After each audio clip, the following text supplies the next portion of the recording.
to Thank speak. you so much. Hello, everyone. Thank you very much for your insightful remarks, Madam President, Mr. President, Madam Yushchenko. Dear friends, first of all, I'm really grateful for the opportunity to be on the platform, to share this platform with the young leaders. It is my first time participating in the forum, so thank you, Nizami Ganjivi Center, for selecting me. I'll try to keep it very brief. My name is Olesya. I'm Ukrainian, Russian, and I'm currently based in Beijing. And my professional interest lies in the law and policy nexus of the sustainability of the cross-border infrastructure in developing countries.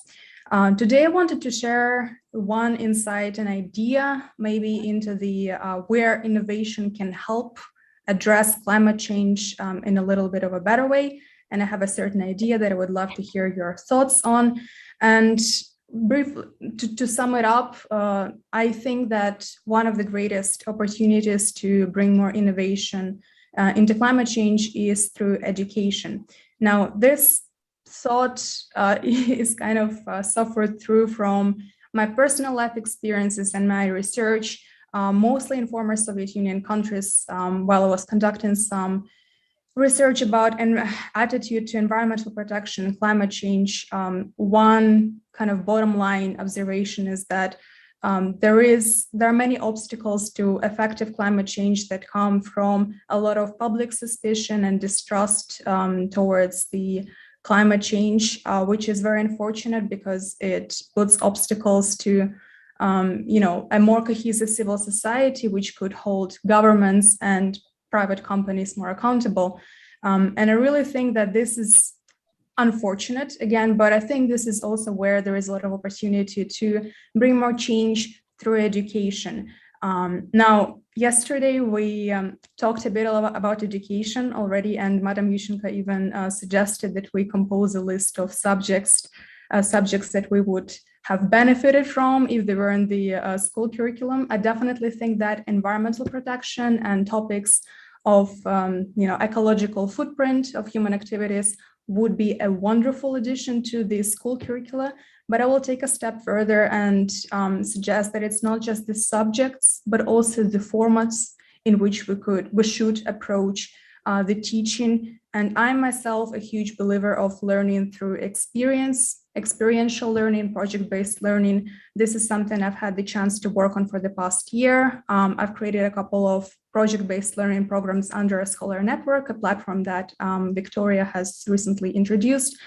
And it's just a very different experience when a student that took part in your program comes to you and says, "Thank you so much. The challenges and the scenarios that you've created for me gave me more insight into real world problems than a semester worth of university lectures could have." So I think project-based learning about important topics of today is something that our schools would really benefit from. But I will conclude on a different note, and I would say that Nizami Ganjivi Center itself could be an important actor in this kind of format.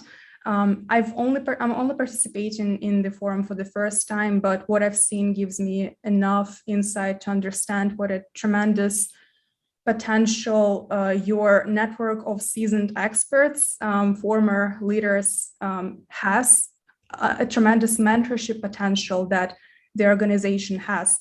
And I think there is a wonderful selection of young leaders today with us. If every year we had an opportunity to gather and not just discuss important issues, but maybe conduct together certain projects, however small or short term, with the mentorship of the leaders under the Nizami Ganjivi Center, that this would also bring a bigger measurable educational impact and add to the solution of the global issues. Thank you so much. I'll stop here. And my question is, what do you think about this idea? Olesya, I will just say I've already taken a note.